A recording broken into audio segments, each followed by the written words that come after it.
found out this game was happening here that I wanted to use my efforts to put together something cool, to bring together all these people who are just so excited about the future of women in hockey. And she texted me and she said, have fun and believe you belong.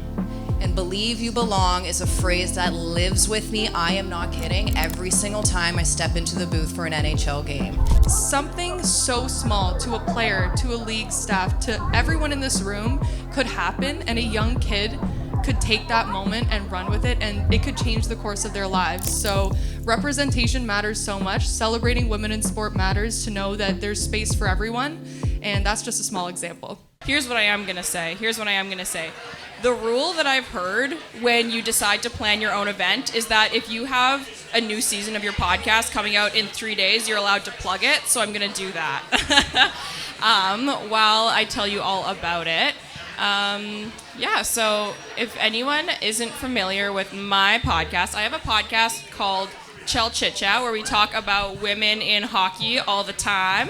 And after they announced the Takeover Tour here in Winnipeg, I decided that I wanted to put out another season, and every single guest on this new season of the podcast is connected to Winnipeg somehow. So it's a Manitoban season, so we have lots of folks. There's a few of them in the room tonight, so if you can pick them out, then you're very, very smart and lucky. I think there's like 5 or 6 people in this room who have been on my podcast or will be on my podcast, so that's pretty cool. So March 24th, there's a new episode. The first episode of the season is featuring someone who might have just spoken on a panel 10 minutes ago. So now that I have everyone's attention, we are going to get started with the second panel. So I'm going to skip the big long preamble from last time, and we're going to get right to it. The second panel here is we have folks from afar who are here in town for the Takeover Tour game, so we thank them for choosing to spend their Saturday night with us. So let's get a big round of applause for our panel.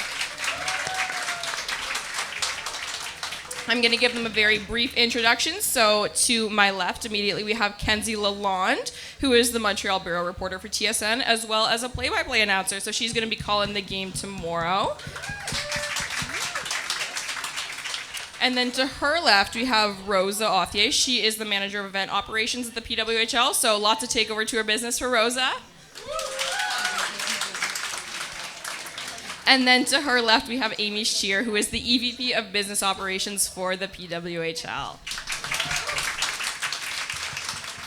Awesome. So I am going to toss it to Kenzie right away. Kenzie has probably had a crazy, crazy year so far. You know, just casual bajillion games in Milan Cortina that you called with Cheryl. They were all fantastic. Obviously followed Canada through a pretty busy tournament, really heartbreaking loss in that gold medal game. But I just want to ask you the first question, Kenzie, and I want to hear, you know, what your favorite part of the creation of the PWHL has been so far. You've been really involved kind of from the beginning, very, very involved in, you know, so many games. So just what's been your favorite part of all of this? I think for me is knowing now there is one league moving forward. I think for quite some time we've seen variations of pro leagues over the years, and now there is one unified league.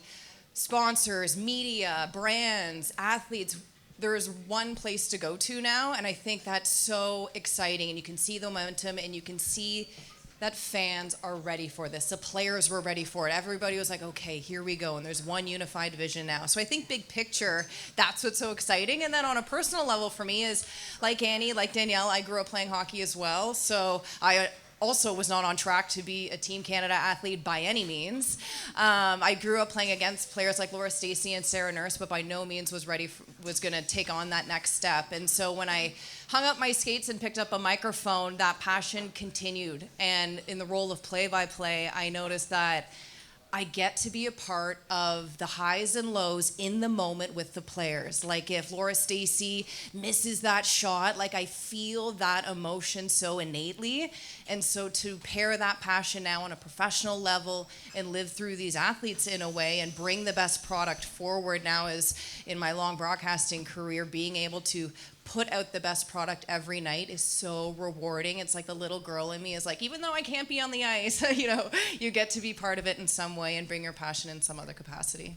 Yeah, I feel like that that involvement with the players is so cool because, you know, so many people have been going to women's games for so long and getting to experience that in person, but getting to, you know, see it for us on our TVs. You know, we don't have a team here, but we get to watch every single game and hear you go through the emotions of the players. You get to see it and hear it, which is pretty cool. But we are going to get to see it tomorrow in Winnipeg and for the first time. So for some people here, this might be their first PWHL game. I've been to one. I went to the, at the time, PWHL Minnesota home opener. I convinced my parents. It went upstairs on my lunch break when I was working from home in the basement. I said, what if we drove 8 hours to Minneapolis tonight? And they're like, what are you talking about? And we did, and it was so fun. So we got to see that. I got to see Medi play in person for the first time. That was crazy, so cool. So I've been to a game before, but I haven't been since that first one for Minnesota. But for anyone who's experiencing their first game tomorrow, what kind of atmosphere can they expect? And tell us about kind of what it's been like in these games and what the community feel is like.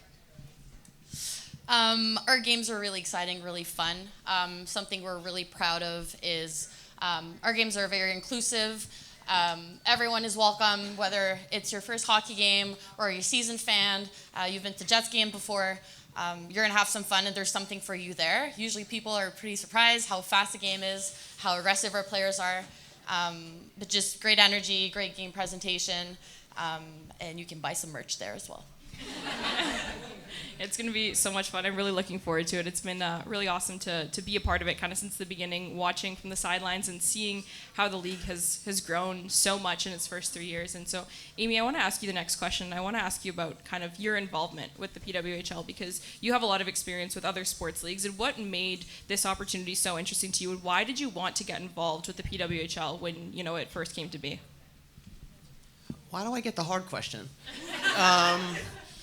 I think for me, I am not quite old enough to be a Title IX baby it's a U.S. thing, a Title IX, but it's about providing equal access for girls in college, in places that are funded by the government.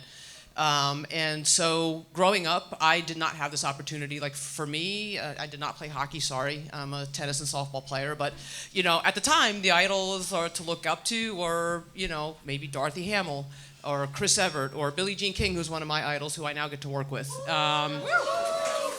And so the opportunity wasn't there, and I've been very fortunate in my career to have been able to build a lot of things. I helped start in an NYCFC, which is an MLS club. Spent 10 years helping really build the New York Liberty of the WNBA, and so I've been very fortunate to be in an opportunity to help build. And I think at the core of who I am, I'm an operator, and I like to build. And when I saw this starting, and I saw who the ownership group was. We're owned by the Walter Group, which owns the Dodgers, the Lakers, the Sparks, Chelsea Football Club. And this was a group of people who knows how to run and operate sports teams. And I knew that the resources would be there. And resources matter. You can't really do what we're doing on a shoestring. And so, you know, we've got 10 shoestrings, which is more than we've had before. And so for me, it was just the opportunity to, for me, towards the end of my career, to be able to leave something and leave the sports world better than I found it, 40 years ago.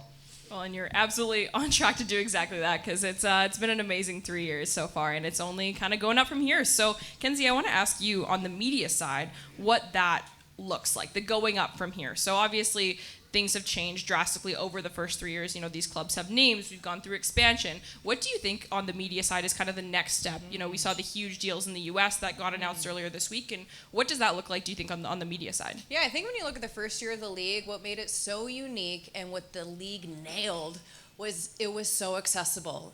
In the first year, every single game was available on YouTube.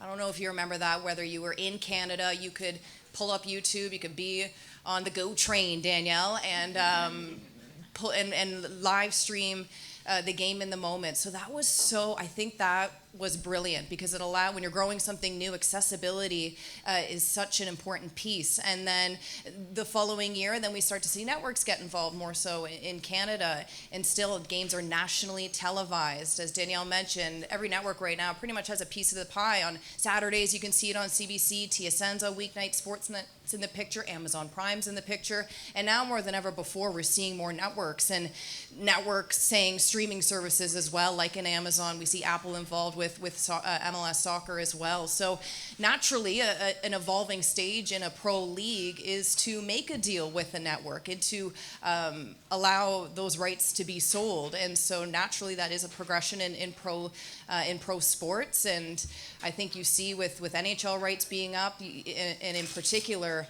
the NFL model, I think, in my opinion, is like the gold standard of what's possible, because you have each network, CBS, Fox, Prime, I guess, is in the picture now, getting their night and fighting for the rights and wanting to have the best show.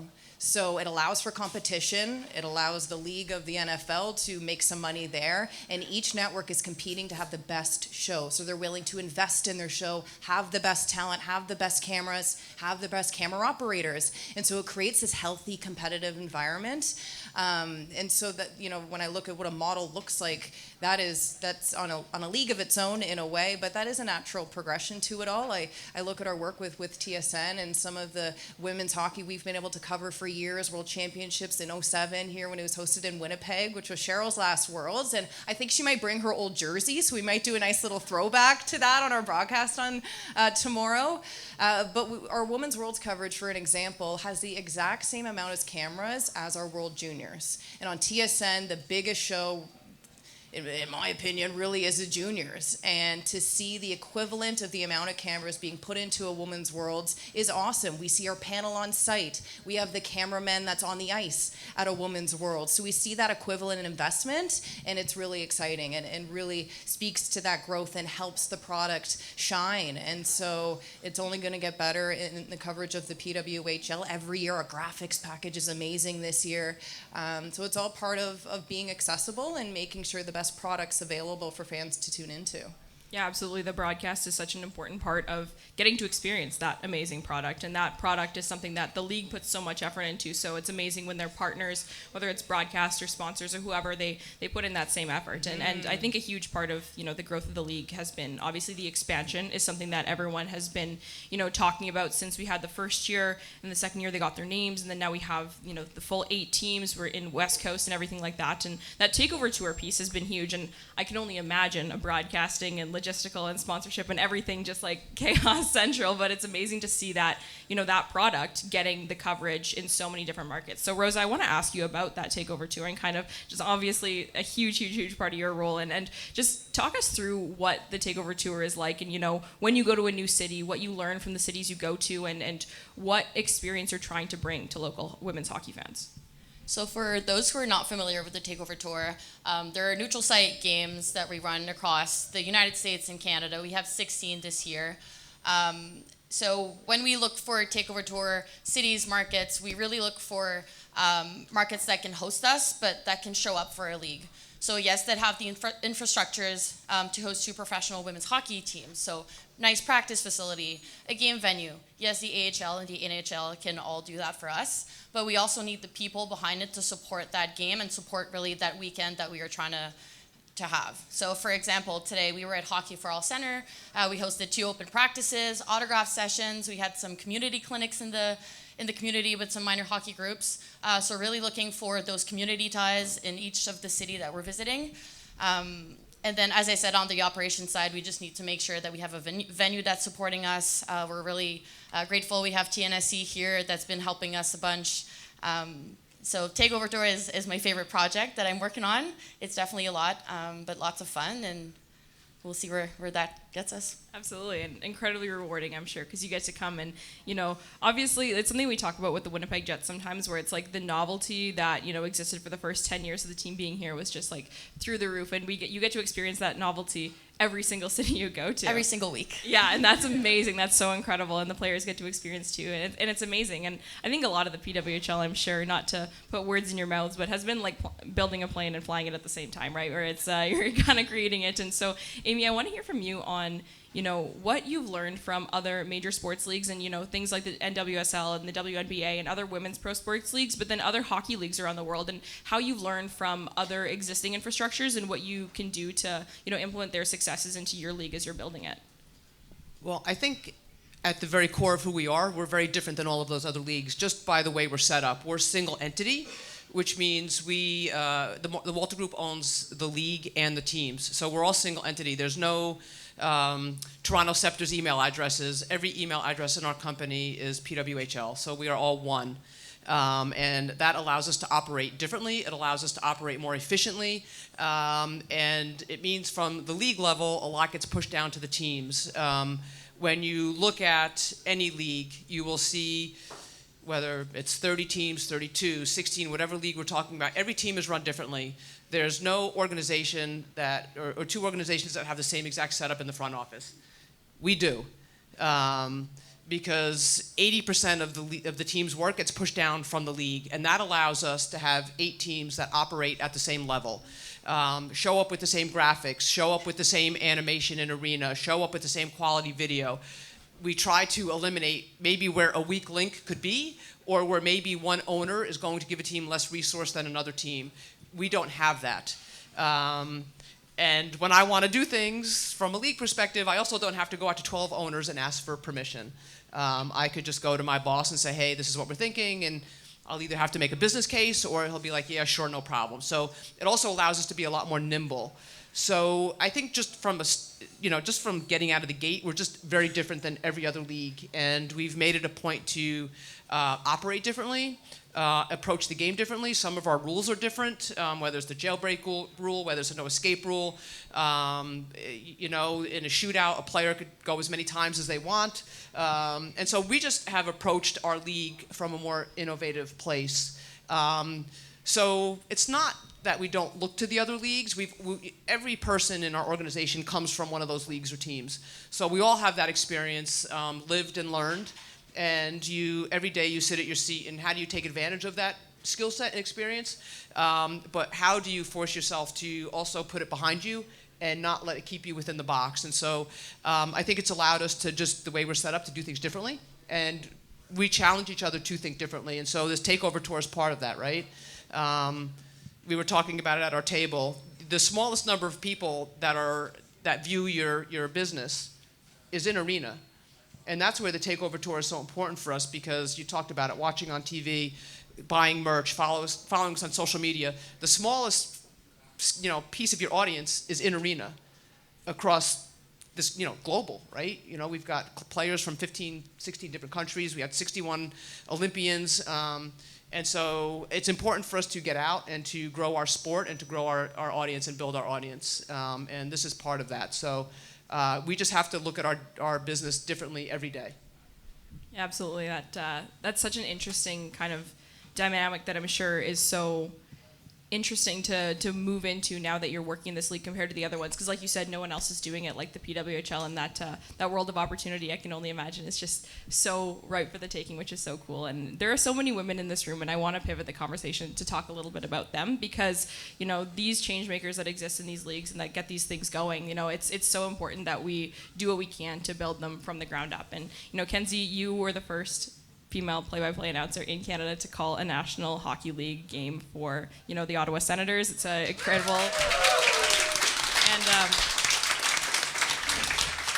so I would love to give you the floor to kind of talk about, any advice you have for people to build confidence in some of these male-dominated spaces that we exist in. The sports world definitely, from a lot of different angles, does still have a pretty heavy male dominance when it comes to, sheer number of whether it's athletes or, executives or people working in all different positions. But, what advice do you have for folks who are maybe in this room who are looking to kind of take those next steps and find that confidence within to do the things that they want to do? Yeah, I think confidence is a good word to kind of touch on, because that's what's going to drive you.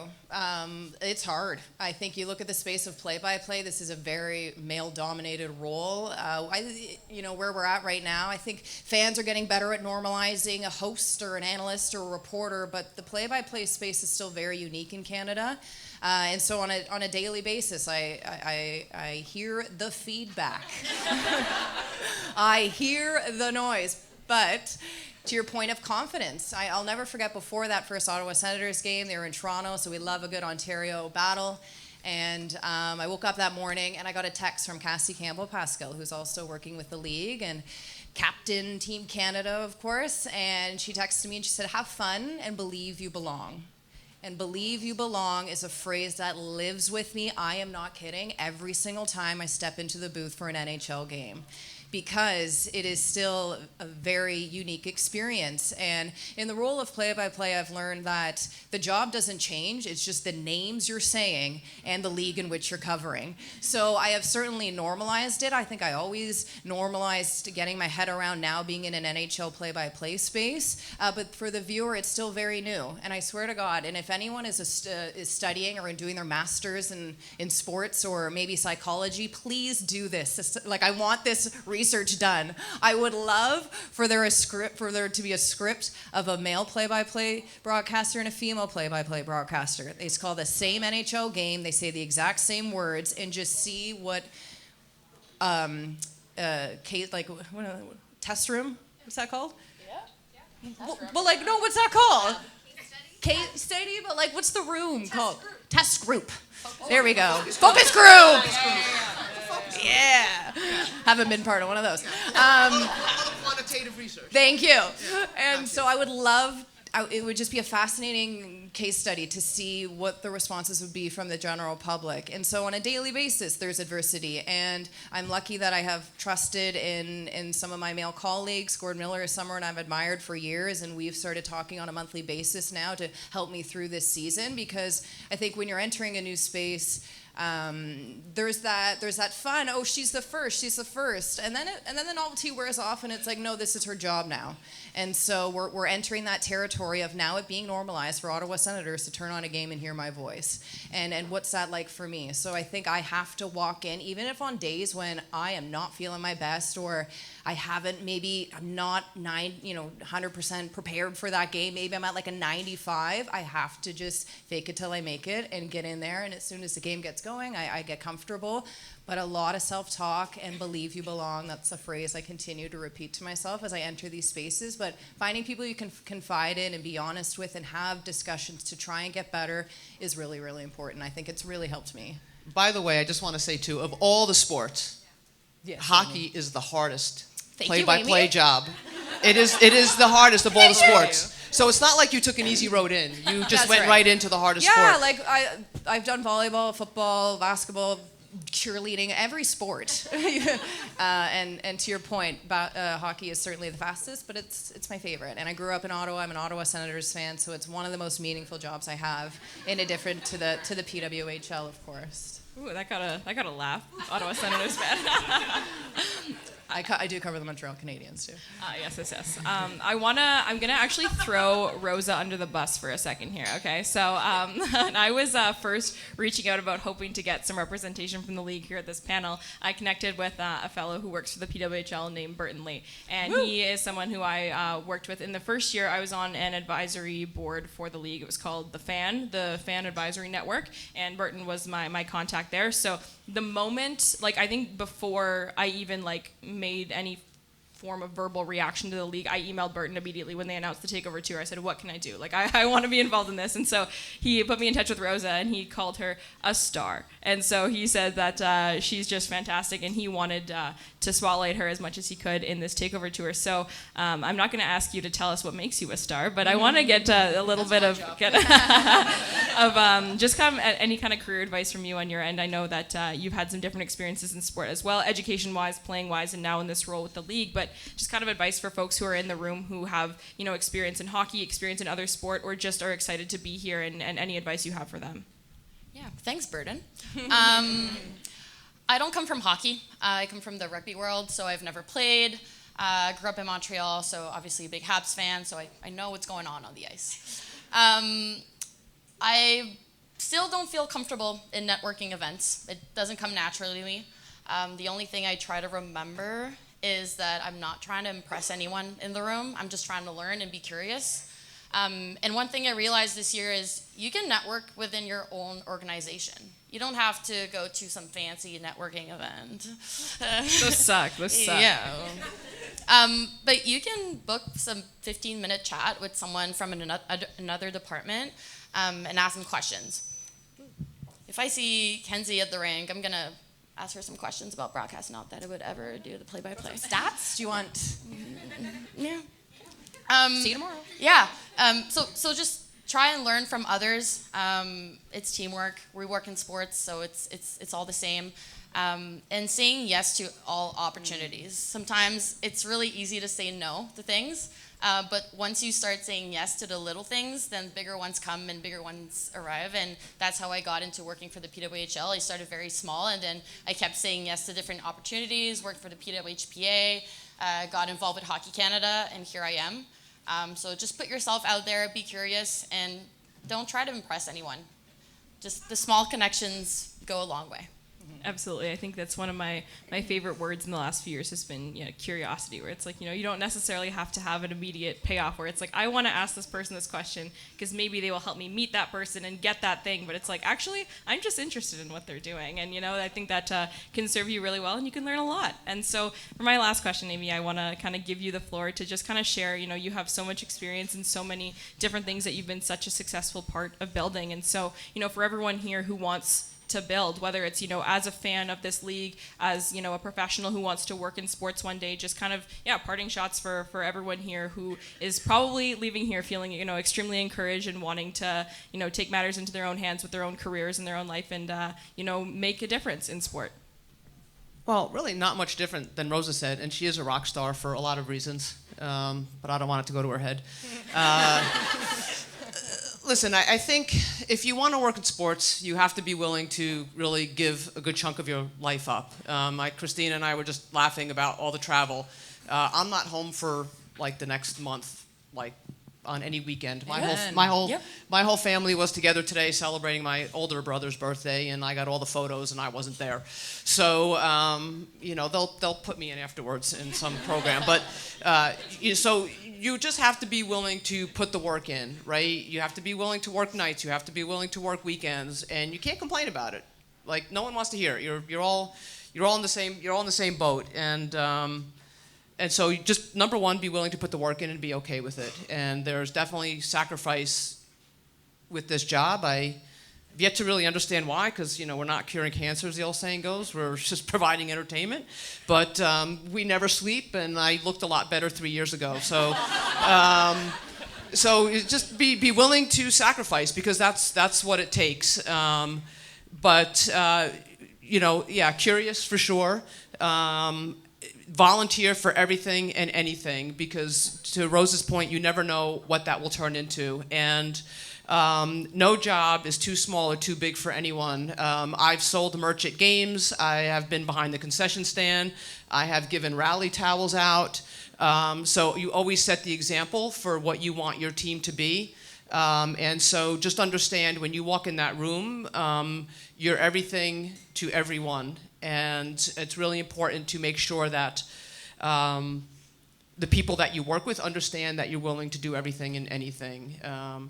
And don't apologize for asking for what you want.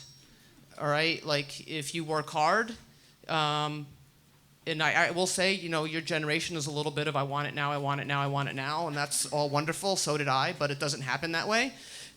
So I'd say, be patient, but don't apologize to aspire to be something big and something bright and something great. Go for it, and make sure that whatever room you walk in has the space for you.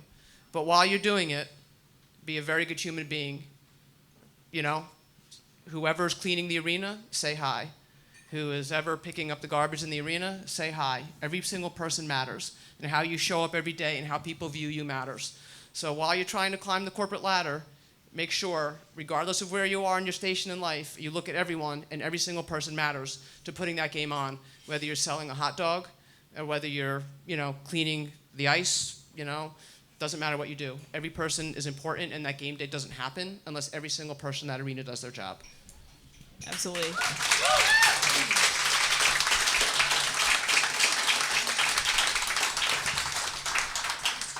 Awesome. Well, Kenzie, Rosa, and Amy, thank you so much for joining us today. Obviously, like I said at the very beginning, you could have been anywhere in the city of Winnipeg tonight, and you chose to be here. And it's Where not is that lost. to be? Where else do we go? I'd like to know.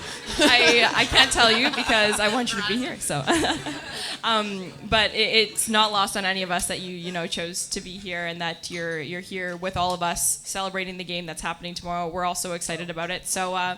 Everyone, thank you. Thank you, Lyss. Thank you, yeah. Appreciate it. Glad we got to meet in person. Yeah, I know. Is everybody coming tomorrow? Yeah. So just very important. Sorry, I stole the mic from you, Lyss. Please. We do not take a single fan for granted. And so thank you very much for coming tonight and coming tomorrow. I will tell you that Annie has been a wonderful partner for us, and that's part of the reason why we come to places, because it's important for us to partner with people that care about what we're doing and view us as additive and important to their growth and hockey's growth. And so thank you to TNSE for having us and Annie for doing a ton of work for us. But thank you for coming tomorrow. Every fan for us is important, so we appreciate it. Awesome.